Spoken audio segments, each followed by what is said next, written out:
Asante olwo tuba tusimbudde n'amawulire ag'enjawulo era nga nkugamba kimu nti mukwano tulina amawulire mangi nnyo nnyini ddala naddala ga trending nga wano eno mu ggwanga Uganda agakwata ku ba celebrities bo. Olunaku olwaleero tukuleetedde mwana mulenzi amanyiddwa nga Bruno Kigondo, abasinga obungi gwe mumanyi nga Bruno K, abamu tumumanyi nga biological father of Seth Kigondo. Manya mangi nnyo, abamu bamuyita Father Abraham, alina amannya mangi nnyo Bruno waffe, naye nga lwaleero kiki kye twagala kubanga tumwogerako, amawulire mangi nnyo nnyini ddala. Kye nsobola okugamba kikimu nti mukwano gwange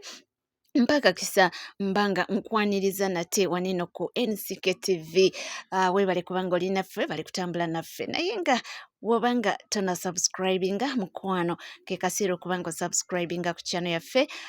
ringinga that notification bell, sharinga, likinga, sakono kubanga oleka comment yo, ebisigadde byonna buterevu amawulire nja kubanga ngakuwa era nja kubanga ngakutuusaako. Yes, mwana mulenzi amanyiddwa nga Bruno K, nkugambye amanya ge amatuufu ye Bruno Kigondo, avuddeyo n'aba ng'alangirira mbu this time around mbafunye omuntu omutuufu. Yagambye nti munnange era nti wogumiikiriza mbu omukyala oyo omutuufu watuuka mu bulamu bwo mbu mutuufu kaba kaseera okuba nga ate ovaayo n'okola ki, n'omwembulensinga era n'omulangirira. Bruno K y'omuntu ali so controversial, tetutasuubira nti oba kituufu omwana muwala ono. By the way, ono mwana muwala amanyega ayitibwa Posha UG, muyimbi naye ekyensobola okugamba nti oba oli awo batisiba kabadi, bayinza okuba nga balina kolabo gye baakola wamu era nga gye baagala okuba nga bapromotinga. Ye mwana muwala ekifaananyi kye mwalabye wali nga postinze nga ali lubuto. Era mu gundi mu bigambo bya Bruno K, ono amuyise Mama Brandly, okitegeera. So tetumanyi oba ekituufu kye kiriwa oba bali mu kubanga bapromotinga olwo oluyimba lwe tutanaba kubanga tulaba, oba bali mu kubanga beetegekera okurilizinga oluyimba olupya oba kolabo kye tusuubira, kubanga ono mwana muwala Posha mu Western era nga bwe yagambye nti yeebaza abakodomi be okuva mu Western Uganda okuba nga bamwesize ne bamuwa omuwala waabwe era n'abasuubiza nti tajja kuba nga amusuulirira era ebisigadde byonna. Ayogeddemu ebigambo bingi.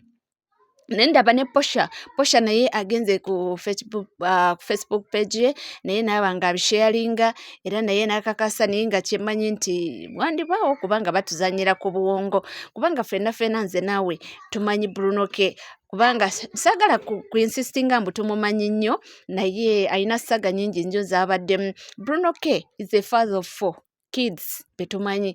tumanyi Gabriella,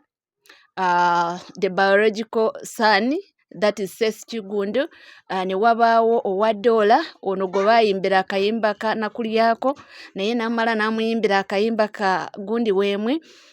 Then waliwo omwana omulala gwe twawulira nti omwana muwala oyo awangalira mitala wa Mayanja, Bruno K naye gwe yazaalamu omwana. So tumanyi abaana bana. Wekiba kituufu ono omwana gwayogerako olubuto lwa mwana muwala ono eruba lulwe, kati aba agenda kuweza abaana 5. 5 kids in different women. Buli mwana ne maama we, kankyogere bwe ntyo, naye apart from maama wa Gabriella, maama wa gundi ye tumanyi yakola ki, ye yava mu bulamu bw'ensi eno. Koka bambi maama waako ye yakola ki, ye yava mu bulamu bw'ensi, maama wa Gabriella ye yava mu bulamu bw'ensi eno era nga omwana oyo naye yali muwala muwesana naye bw'atyo Mukama bwe yayagala n'aba nga amutwala. Naye tulabye Bruno waffe ono essagazi nnyingi esurroundings obulamu bwe, naddala wotuuka ku bintu bino eby'abakyala. Ndowooza mwaziraba saga ezaaliwo last year, eno eba yakavaawo. Twali twakava mu saga ya Vane, that is Mama Seth Kigondo eya Vanessa. Simanyi yegaanye omwana, simanyi bikoze bitya, simanyi bamutwale ku DNA, simanyi biki ebyo ne bitambula ne bibaawo. Twagenda okuba tuli awo nti omwana bamutuute ku DNA, bigenza okuvaayo ate nga omwana wa Bruno K. Era awo wetwafunira akagambo ka biological father nga Vanessa atera nnyo kakozesa nti Bruno K is the biological father of Seth Kigondo or Seth Kigondo. kitegeera bwe twagira akagamba ako ka biological father twali tukyali mu bya seesi ate ne zireeta ono Debola oyo omukyala ow'emukono nga naye akomplaininga bibye ng'ali lubuto abo nno beeyabya beevuma ebigambo bingi nnyo ne beeyogerera Bruno Dora tava mu mawulire wuuno eno ono Bruno ali eno twali tuli awo Bruno ne Gravity omutujju ne bafulumya akayimba ako mbu kasa nakulyako simanyi ne weepanka nakulyako Dora naye n'ogamba ye yamwogererawo n'agamba nti gwe gw'otankudde tomumanyi nti nze sirina kyenziza nange okukwabya naye n'akola ki naye ne bagenda mu studio n'alikodinga akayimba gundi weemwe oba mujjukira eyo saga kati saga ya Debola eba ekakkanamukko katini nezireeta omuwala oyo ow'emitala w'amayanja eyali amulumiriza nti ate Bruno yali atandise kubanga akola ki ng'atandise okubanga ayagala cousin sister w'oyo omuwala ekyo kyekyavaako obuzibu nakyo kwegamba saga zibadde nnyingi nnyo nga w'okiwulira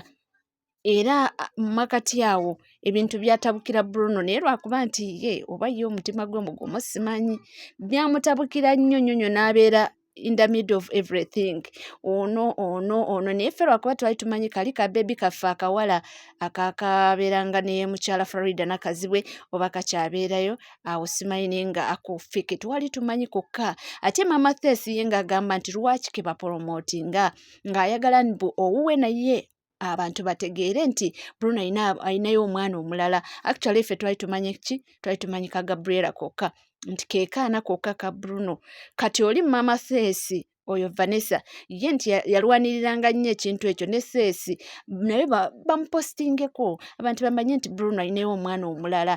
era yakirwanisa okukkakana nga tukitegedde ani nalina ekyana kirungi nnyo nakyo ekyekirenze so ebintu byatambulawo ebityo mukwano gwange okukkakkana nga simanyi ekyaliwo ebintu ne bimala kati ne bikkakkana ne biwola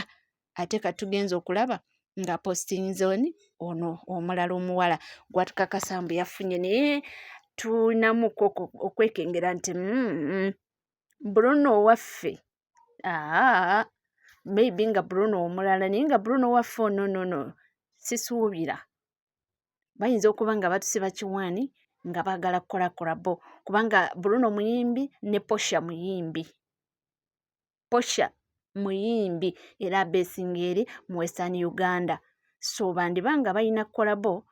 either akayimba ke bayimba wamu nga baagala kafulumya basazeewo kubanga bakapromotinga bwe kati batuleke awo bamanyi okuba nga batukola ebintu webityo naye sisuubira anyway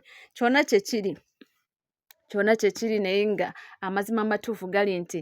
bano bandibanga just batusiba kiwaani nga waliwo oluyimba lwe baagala okuba nga bafulumya batuleke awo ffe tubeerewo mu kugenda ate Bruno kino naye nga Bruno waffe gwe tumanyi tomanya naye nga kyonna kyekiri we tulina tujja kuba nga tulindirira tujja kuba nga tukola ki nga tugaba tussaako nga bulijjo ekinaaba kivuddeyo kyonna ate we bunaaba oluyimba ate olowooza nnaamala kameka nga lunaku mmeka nga tetukoze ki nga tetuluwulidde oba nga tutegedde nti lwero kyeva olaba nti yasoose kubanga adropinga kifaananyi ng'ali n'omwana muwala ono n'ate n'olubuto lwo lukkalukka lwe baatulaze lulinga lwa kiwaani luli olubuto lulinga olujjuddemu ebigoye oba nze yabirabye nzekka olubuto si lubuto luli olubuto lulinga abagenze ne bateekamu artificial lubuto kwegamba ne bazingazinga ebigoye ne babiteekamu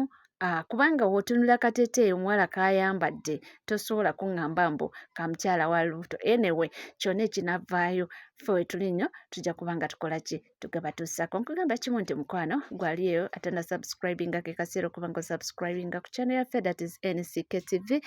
ringing that notification bell sharinga likinga ssaako n'okuba nga oleka komenti ebisigadde butereevu naye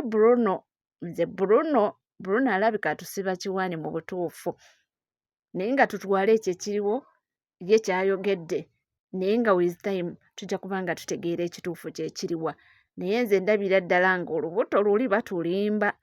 olubuto nga ndaba nga olulimu ebigoye oba nze yakirabye nzekka naye kyonna kyekiri mbagambye nti katubeere bakkakkamu tujja kubanga tukola ki tujja kubanga tumanya ekituufu ekigenda mu maaso sigala naffe tujja kubanga tukomawo temuvaawo.